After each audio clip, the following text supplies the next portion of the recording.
Chapter 9. Abimelech son of Jerubbaal went to his mother's brothers in Shechem and said to them, and to all his mother's clan, Ask all the citizens of Shechem, which is better for you, to have all 70 of Jerubbaal's sons rule over you, or just one man? Remember, I am your flesh and blood. When the brothers repeated all this to the citizens of Shechem, they were inclined to follow Abimelech, for they said, He is related to us. They gave him 70 shekels of silver from the temple of Baal-berith, and Abimelech used it to hire reckless scoundrels who became his followers. He went to his father's home in Ophrah, and on one stone murdered his 70 brothers, the sons of Jerubbaal. But Jotham, the youngest son of Jerubbaal, escaped by hiding. Then all the citizens of Shechem and Beth Millo gathered beside the great tree at the pillar in Shechem to crown Abimelech king. When Jotham was told about this, he climbed up on the top of Mount Gerizim and shouted to them, Listen to me, citizens of Shechem, so that God may listen to you. One day the trees went out to anoint a king for themselves. They said to the olive tree, Be our king. But the olive tree answered, Should I give up my oil, by which both gods and humans are honored, to hold sway over the trees? Next, the tree said to the fig tree, Come and be our king. But the fig tree replied, Should I give up my fruit, so good and sweet, to hold sway over the trees? Then the tree said to the vine, Come and be our king. But the vine answered, Should I give up my wine, which cheers both gods and humans, to hold sway over the trees? Finally, all the trees said to the thorn bush, Come and be our king. The thorn bush said to the trees, If you really want to anoint me king over you, come and take refuge in my shade.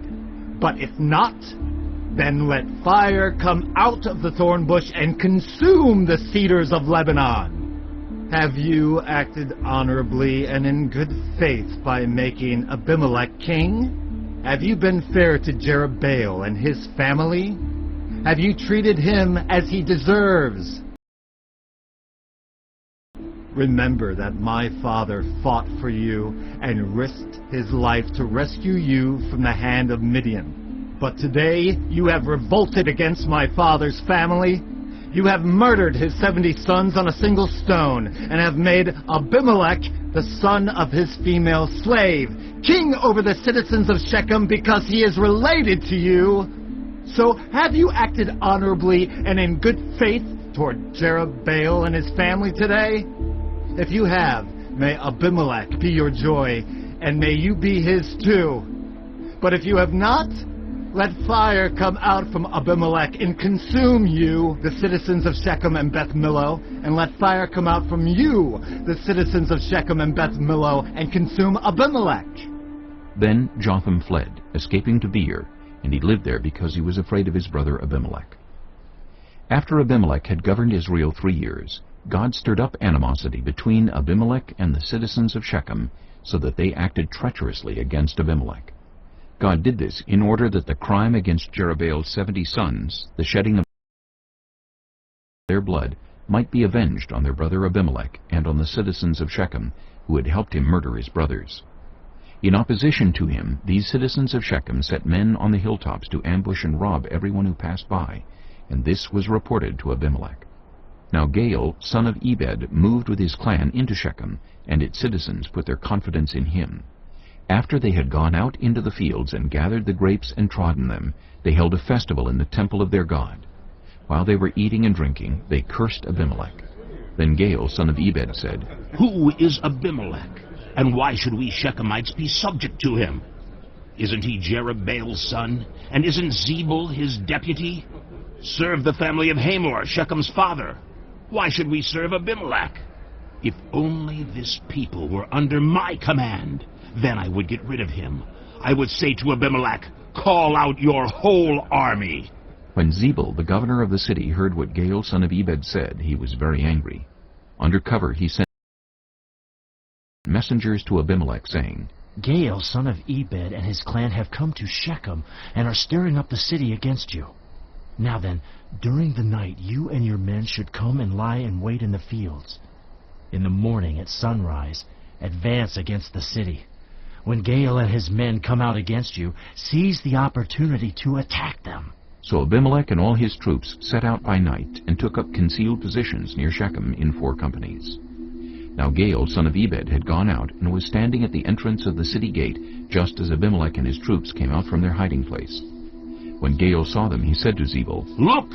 People are coming down from the tops of the mountains." Zebul replied, "You mistake the shadows of the mountains for men." but Gael spoke up again. "Look!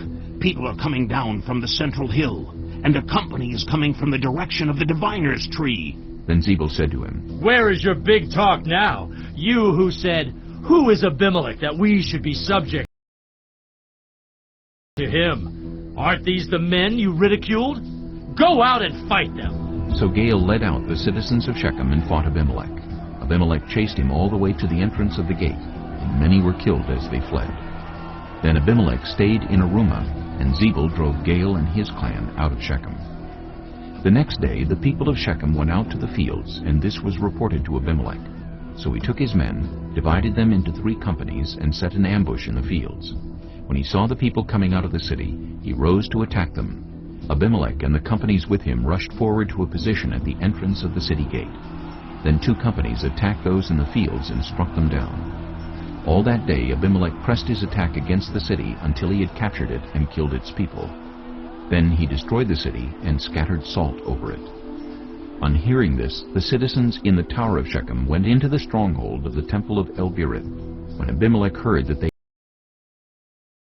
had assembled there, he and all his men went up Mount Zalmon. He took an axe and cut off some branches, which he lifted to his shoulders. He ordered the men with him, Quick! Do what you have seen me do! So all the men cut branches and followed Abimelech. They piled them against the stronghold and set it on fire with the people still inside. So all the people in the tower of Shechem, about 1,000 men and women, also died. Next, Abimelech went to Thebez and besieged it and captured it. Inside the city, however, was a strong tower, to which all the men and women, all the people of the city had fled. They had locked themselves in and climbed up on the tower roof. Abimelech went to the tower and attacked it.